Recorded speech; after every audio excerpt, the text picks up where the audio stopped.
GT Holidays, South India's #1 travel brand.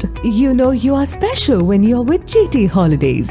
பழைய நகையை கொடுத்து வைட் 11 மந்த்ஸ்ல அதே எடைக்கு புது நகையை எடுத்துக்கோங்க. எக்ஸ்ட்ராவா ₹1 தர வேண்டாம். Magic old gold exchange.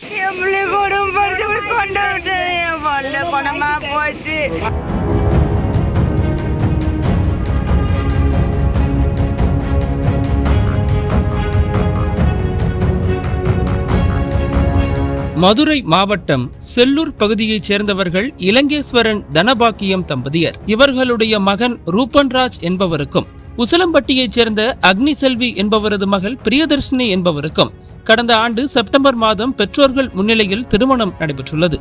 முன்னதாக திருமண பேச்சுவார்த்தையின் போது மாப்பிள்ளை வீட்டார் 300 பவுன் தங்க நகைகள் கேட்டதாக கூறப்படுகிறது.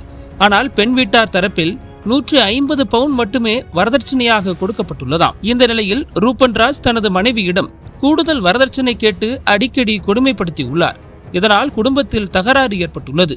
பிரியதர்ஷினியிடம் கணவர் ரூபன்ராஜ் மாமனார் மாமியார் உள்ளிட்டோர் சேர்ந்து கொண்டு, உங்கள் வீட்டில் வரதட்சணையாக கொடுத்த பணமும் நகையும் எங்களுக்கு போதவில்லை, மேற்கொண்டு உங்கள் வீட்டிலிருந்து வரதட்சணை கொண்டு வா என பிரியதர்ஷினியை தினந்தோறும் டார்ச்சர் செய்துள்ளனர். இதனால் மனமுடைந்த பிரியதர்ஷினி தூக்கத்தை இழந்து பல்வேறு இன்னல்களுக்கு ஆளாகியுள்ளார். ஒரு கட்டத்தில் புகுந்த வீட்டின் கொடுமைகள் நாளுக்கு நாள் அதிகரித்ததால் கடந்த சில மாதங்களுக்கு முன்பு பிரியதர்ஷினி தனது கணவரை விட்டு பிரிந்து தாய் வீட்டுக்கு சென்றுள்ளார். மேலும் இவர்களுடைய குடும்ப பிரச்சனை தொடர்பான வழக்கு செல்லூர் காவல் நிலையத்தில் நிலுவையில் உள்ளது. இந்த நிலையில் ரூபன்ராஜுக்கு அவரது பெற்றோர் வேறு இடத்தில் வரன் பார்க்க தொடங்கியுள்ளனர். இதை அறிந்த பிரியதர்ஷினி தனது மாமனார் மாமியாரை சந்தித்து ரூபன்ராஜை மீண்டும் தன்னுடன் சேர்த்து வைக்குமாறு கண்ணீர் விட்டுள்ளார். ஆனால் அதற்கு மறுப்பு தெரிவித்த ரூபன்ராஜின் குடும்பம் பிரியதர்ஷினியை அவமானப்படுத்தியதாக சொல்லப்படுகிறது. இதனால் மிகுந்த மன உளைச்சலுக்கு ஆளான பிரியதர்ஷினி தூக்க மாத்திரை உட்கொண்டு தற்கொலைக்கு முயன்றுள்ளார். இதையடுத்து அவர் மதுரை அரசு மருத்துவமனையில் அனுமதிக்கப்பட்ட நிலையில் சிகிச்சை பலனின்றி பரிதாபமாக உயிரிழந்துள்ளார்.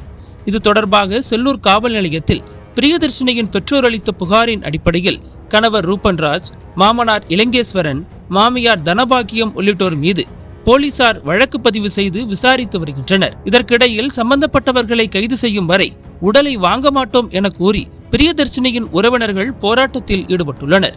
ரூபன்ராஜின் தந்தையான இலங்கேஸ்வரன் அதிமுகவில் முக்கிய பொறுப்பில் இருக்கிறாராம். தனது அரசியல் செல்வாக்கால் இந்த வழக்கில் இருந்து அவர்கள் சுலபமாக தப்பிக்க கூடும்.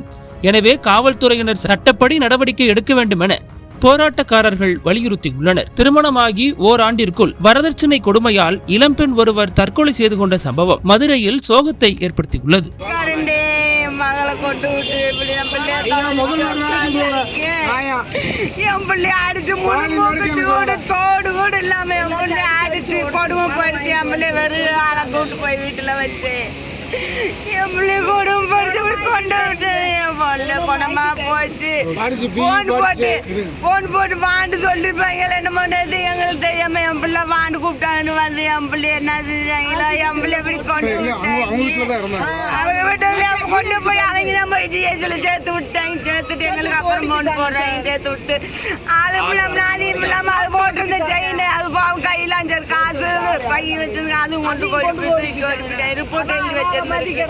ஒரு வருஷம் கல்யாணம் ஆயிடுச்சு, தொந்தரவு பண்ணிக்கிட்டே இருந்தாங்க. இல்ல அதான் கல்யாணம் ஆடல சண்டை போட்டுக்கிட்டே இருந்தாங்களா? அவங்கள ஒரு மாசத்துல இருந்து ஆரம்பிச்சிட்டு ஒரு மாசம் எழுதி வச்சிருக்காங்களா?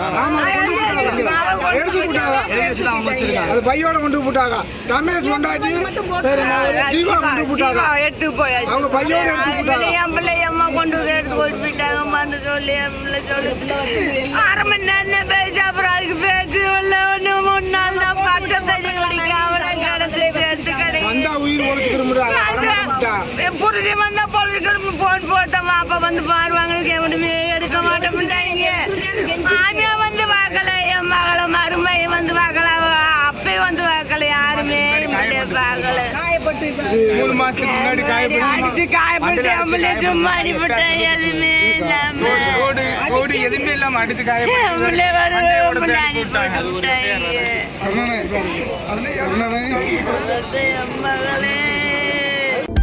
அனல் பறக்கும் செய்திகளை அப்டேட் செய்து கொள்ள நக்கீரன் களத்தை இப்பவே சப்ஸ்கிரைப் பண்ணுங்க.